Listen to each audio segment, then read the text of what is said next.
Nawaitu shauma ghadin an-nada'i fi syahri Ramadhani hadhihi sanati lillahi ta'ala.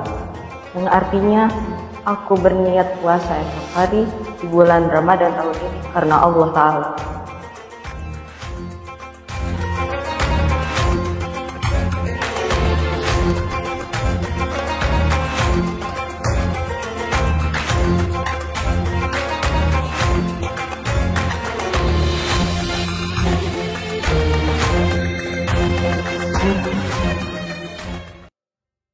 Assalamualaikum warahmatullahi wabarakatuh.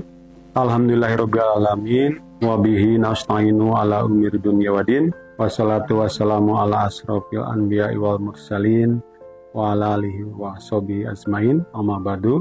Rabbi sholli sodri wa yassiri amri wahlul 'uqdatam min lisani yafqahu qawli wala haula wala quwata illa billahil azim.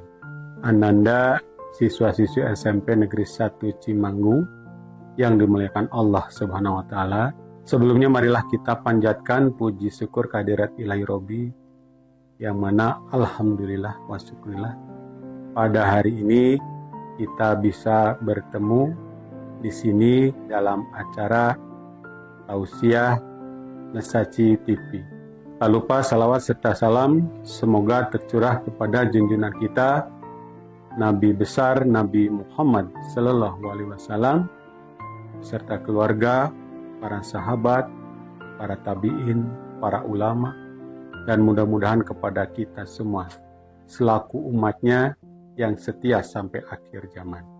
Ananda sekalian, pada hari ini Bapak akan mengetengahkan tema yaitu hal-hal yang membatalkan puasa. Jadi sebelum kita menjalankan puasa Ramadan, ada baiknya kita mengetahui bagaimana agar ibadah puasa kita bisa diterima oleh Allah Subhanahu wa Ta'ala.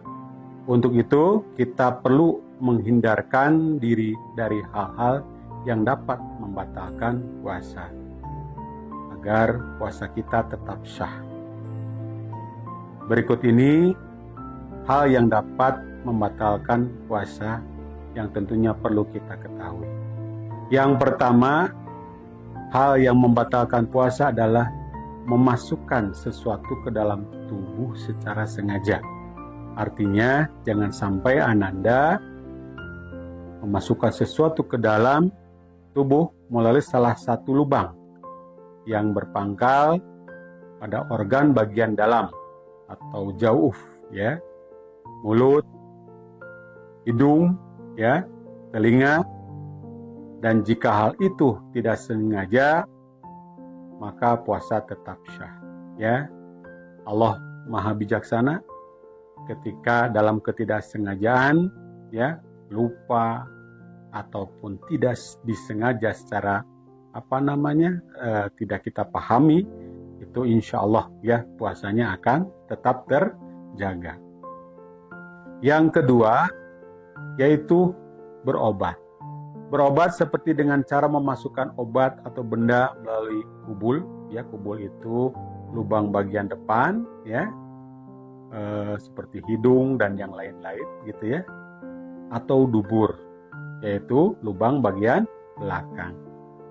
Seperti pengobatan misalnya pada penyakit ambeien, ya, itu biasanya harus memasukkan obat melalui lubang dubur, ya. Nah, itu membatalkan puasa, ya. Maka dari itu, ya, silakan kalau memang sakit jangan memaksakan diri, karena Allah sekali lagi Maha Bijaksana, ya. Pasti kita bisa menggantinya dengan mengqadanya di lain waktu, ya. Kemudian yang ketiga, ya, kalau memang dalam keadaan kosong perut, misalnya kita tiba-tiba muntah, ya, sebetulnya itu bukan hal yang disengaja dan itu tidak membatalkan. Tetapi kalau muntah kita itu memang sengaja dilakukan, ya, muntah dengan sengaja misalnya dengan memasukkan jari ke mulut, ya, akhirnya tidak tahan dan muntah, nah itu membatalkan puasa kita. Tuh yang harus diperhatikan. Kemudian yang keempat yaitu hubungan suami istri. Ada hal-hal yang membatalkan puasa. Yang kelima adalah keluar air mani. Kalau kaum laki-laki biasanya untuk akil balik ditandai dengan mimpi basah. Dan kalau perempuan ditandai dengan haid. Nah, kalau laki-laki tiba-tiba di siang hari keluar air maninya atau spermanya, maka itu bisa membatalkan puasanya. Wanita yang mengalami haid atau nifas, selain puasanya batal, juga diwajibkan untuk mengqadanya. Luar biasa ya. Allah maha bijaksana, sehingga ketika kita batal puasa menurut aturan, kita bisa menggantinya dengan mengqadanya. Kemudian yang ketujuh, nah ini jelas tidak sah puasanya, yaitu orang yang mengalami gangguan jiwa atau gila, atau dalam bahasa Arab itu junun saat sedang berpuasa.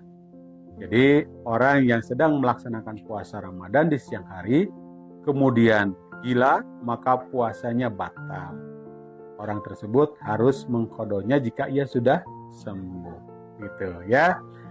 Dan yang terakhir, yang ke-8 adalah murtad, Apa itu murtad? Murtad itu adalah orang yang memang sengaja keluar dari agama Islam. Awas nih, hati-hati bagi kaum laki-laki. Apabila 3 kali tidak melaksanakan sholat Jumat, dia harus mengucapkan kalimat syahadat. Kalau tidak, itu bisa dianggap murtad. Nah, itulah Ananda sekalian 8 hal yang bisa membatalkan puasa. Mohon maaf apabila ada hal-hal yang menjadi salah dalam memberikan materi ini. Ini datangnya dari Bapak pribadi sebagai manusia tentunya yang tidak luput dari banyak kesalahan. Nah, itu Ananda sekalian yang bisa Bapak sampaikan. Terima kasih. Semoga kita bisa bertemu lagi di acara selanjutnya di Nesaci, di acara Tausiah Nesaci TV dan mudah-mudahan kita selalu berada di dalam lindungan Allah Subhanahu wa taala. Terima kasih. Wabillahi taufik wa hidayah. Wassalamualaikum warahmatullahi wabarakatuh.